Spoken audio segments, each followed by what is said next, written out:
welcome to Warhammer 40k 8th edition Character Duels, episode 20, Be'lakor versus a Demon Prince of Nurgle. And the Demon Prince of Nurgle will be from the Death Guard Codex, and he will be armed with 2 sets of malefic talons. For this matchup, we will be using the official Warhammer 40k 8th edition rulebook, Chapter Approved 2018 edition, Codex Chaos Demons, Codex Heretic Astartes Death Guard, Rulebook Official Update version 1.4, Chapter Approved 2018 edition Official Update version 1.1, Warhammer 40,000 Update April 2019, The Big FAQ 2 2018 Revision 1, Codex Chaos Demons Official Update version 1.5, and finally Codex Death Guard Official Update version 1.5. For a full overview of how this character duel will work, please check out the overview episode, which will be linked in the description down below. For this particular character duel, Be'lakor will go first for games 1 and 3, and the Demon Prince of Nurgle will go first for games 2 and 4. And with that out of the way, let's jump into the first game. Going into the movement phase, Be'lakor will remain still. Going into the psychic phase, he will attempt to manifest both Smite and Death Hex on the Demon Prince of Nurgle. Beginning with Smite, which has warp charge value of 5, and it will pass with a 6. The Demon Prince of Nurgle will use its 1 Deny the Witch test, which will pass on a 7, so Smite will fail to manifest. And now Be'lakor will attempt to manifest Death Hex, which has warp charge value of 8, and that will pass with a 12. However, it will also perils. And so resolving perils of the warp first, D3 mortal wounds onto Be'lakor, inflicting 2 mortal wounds. So Be'lakor will fall from 8 starting wounds down to 6. If Death Hex is manifested, select an enemy unit that is within 12 inches of Be'lakor and is visible to him. Until the start of your next psychic phase, that unit cannot take invulnerable saves. Going into the shooting phase, there are no shooting attacks. And so going into the assault phase, Be'lakor will declare a charge against the Demon Prince of Nurgle. There is no overwatch, so he will automatically make his charge.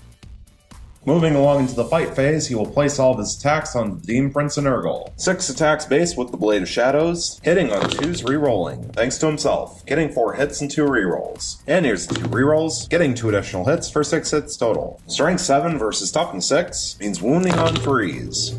Getting 4 wounds, minus 5 AP, so no armor save on the Demon Prince of Nurgle, and thanks to Death Hex he cannot take invulnerable saves, so all 4 will go through. They are 3 damage piece for 12 damage total. So 12 5-up disgustingly resilient rolls, passing 4 and failing 8. So the Demon Prince of Nurgle will lose all 8 of its starting wounds and be killed off, which means that Be'lakor will win game 1. So we will now reset and go into game 2. Going into the movement phase, the Demon Prince of Nurgle will remain still. Going into the psychic phase, he will attempt to manifest Blades of Putrefaction onto himself. And Blades of Putrefaction has a warp charge value of 5, and it will pass with a 10. Be'lakor will use his 1 Deny the Witch test, which will fail with an 8, so Blades of Putrefaction will go off. If manifested, select a visible friendly Death Guard unit within 18 inches of the Psyker. Until the start of your next psychic phase, add 1 to all wound rolls made by that unit in the fight phase. Furthermore, any wound rolls of 7 up made for that unit in the fight phase with a melee plague weapon, inflict a mortal wound on the target in addition to any other damage. And while the Demon Prince of Nurgle will not be able to take advantage of wound rolls of 7 up made with a melee plague weapon, it will be able to add 1 to normal wound rolls. Going into the shooting phase, the Demon Prince of Nurgle has no shooting attacks. Going into the assault phase, it will declare a charge onto Be'lakor. There is no overwatch, so he will automatically make his charge. Going into the fight phase, he will place all of his attacks onto Be'lakor. 7 attacks base with 2 sets of malefic talons, hitting on 2s re-rolling thanks to himself, getting 6 hits and 1 re-roll. And here's the re-roll, still failing to hit, so 6 hits total. Strength 7 versus Toughness 6 means wounding on 3s, however, getting to add 1 thanks to Blades of Putrefaction, so actually wounding on 2s. Getting 5 wounds, minus 2 AP, so 5 5-up invulnerable saves, re-rolling thanks to himself, passing 1, failing 4. And here's the 4 re-rolls, passing 1 additional, still failing 3, and they are 2 damage piece, for 6 damage total. And so Be'lakor will fall from 8 starting wounds down to 2, but now he will get to strike back. 6 attacks base with the Blade of Shadows, hitting on 2s re-rolling thanks to himself, getting all 6 hits. Strength 7 versus Toughness 6 means wounding on 3s, and that was good, getting 5 wounds. Minus 5 AP, so 5 5-up invulnerable saves, passing 1, failing 4, and they are 3 damage piece for 12 damage total. So 12 5-up disgustingly resilient rolls, passing 5, failing 7. So the Demon Prince and Nurgle will fall from 8 starting wounds, down to 1 left. Finally, Be'lakor will get to attack with his 1 set of Malefic Talons, 1 additional attack, hitting on a 2 rerolling thanks to himself, getting a reroll, and here's the reroll. Now getting a hit. Strength 6 versus Toughness 6 means wounding on a 4, failing to wound. Going into the morale phase, there are no morale checks to take. Going into the movement phase, Be'lakor will remain locked in combat with the Demon Prince and Nurgle. Going into the psychic phase, he will attempt to manifest both Smite and Death Hex onto the Demon Prince and Nurgle. Beginning with Smite, which has Warp Charge value of 5, and it will pass with a 5. The Demon Prince and Nurgle will use its 1 Deny the Witch test, which will pass with an 11, so Smite will fail to manifest. Finally, Be'lakor will attempt to manifest Death Hex, which has Warp Charge value of 8, and that will fail with a 7, so it will not go off. Going into the shooting phase, Be'lakor has no shooting attacks. Going into the assault phase, he's already locked in combat. And so going into the fight phase, he will place all of his attacks onto the Demon Prince and Nurgle. 6 attacks base with the Blade of Shadows, hitting on 2s rerolling thanks to himself, getting 4 hits and 2 rerolls. And here's the reroll, getting 2 additional hits for 6 hits total. Strength 7 versus Toughness 6 means wounding on 3s, getting 4 wounds. Minus 5 AP, so 4, 5 up and vulnerable saves, passing 1, failing 3. And they are 3 damage piece for 9 damage total. So 9, 5 up, disgustingly resilient rolls. Passing 2, failing 7. So the Demon Prince and Nurgle will lose its final wound and be killed off. Which means that Be'lakor will win game 2. So we will now reset and go into game 3. Going into the movement phase, Be'lakor will remain still. Going into the psychic phase, he will attempt to manifest both Smite and Death Hex on the Demon Prince and Nurgle. Beginning with Smite, which has Warp Charge value of 5, and it will pass with a 5. The Demon Prince and Nurgle will use its 1 Deny the Witch test, which will fail with a 5, so Smite will go off. And it will inflict D3 mortal wounds, and it will inflict 1 mortal wound. 1 5 up, disgustingly resilient roll, which fails. So the Demon Prince and Nurgle will fall from 8 starting wounds, down to 7. And now for Death Hex, which has Warp Charge value of 8, and it will fail with a 3, so it will not go off. Going into the shooting phase, Be'lakor has no shooting attacks, and so moving along into the assault phase, he will declare a charge into the Demon Prince and Nurgle. There is no Overwatch, so he will automatically make his charge. Going into the fight phase, he will place all of his attacks on the Demon Prince and Nurgle. 6 attacks base with the Blade of Shadows, hitting on 2s rerolling thanks to himself, getting all 6 hits. Strength 7 versus Toughness 6 means wounding on 3s. Getting 4 wounds. Minus 5 AP, so 4, 5 up and vulnerable saves. Failing all 4, and they are 3 damage piece for 12 damage total. 12, 5 up, disgustingly resilient rolls. Passing 2, failing 10. So the Demon Prince and Nurgle will lose its final 7 wounds and be killed off.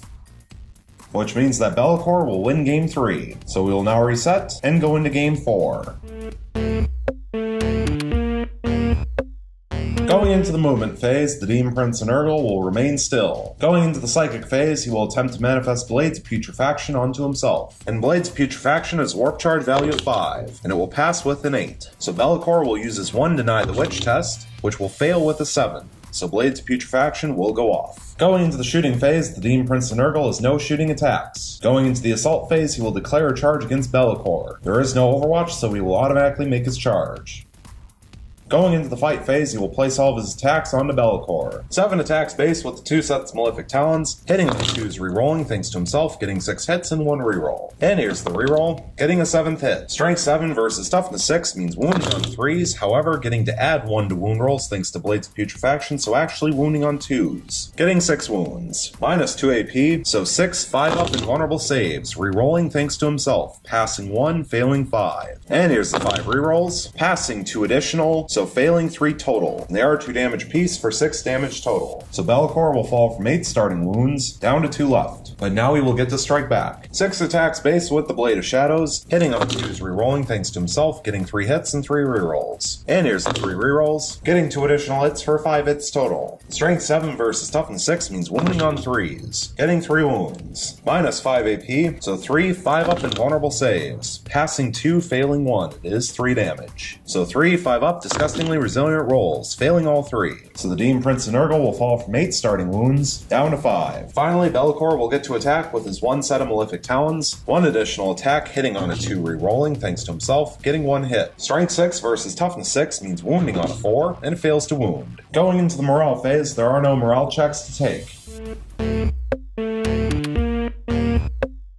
Going Going into the movement phase, Bellicor will remain locked in combat with the Demon Prince and Nurgle. Going into the psychic phase, you will attempt to manifest both Smite and Death Hex onto the Demon Prince and Nurgle. Beginning with Smite, which has a warp charge value of 5, and it will pass with an 8. The Demon Prince and Nurgle will use its 1 Deny the Witch test, which will pass with a 9, so Smite will fail to manifest. Now for Death Hex, which has a warp charge value of 8. And that will pass with an 8. Going into the shooting phase, Bellicor has no shooting attacks. Going into the assault phase, he's already locked in combat. Going into the fight phase, he will place all of his attacks on the Demon Prince and Nurgle. 6 attacks base with the Blade of Shadows, hitting on the 2s rerolling thanks to himself, getting all 6 hits. Strength 7 versus Toughness 6 means wounding on 3s. And that was good, getting 5 wounds, and they are minus 5 AP, so no armor save on the Demon Prince and Nurgle, and he cannot take invulnerable saves thanks to Death Hex, so all 5 will go through. They are 3 damage apiece for 15 damage total. 15 5-up disgustingly resilient rolls. Passing 5, failing 10. So the Demon Prince and Nurgle will lose its final 5 wounds and be killed off. Which means that Bellicor will win game 4, and this character duel is now over.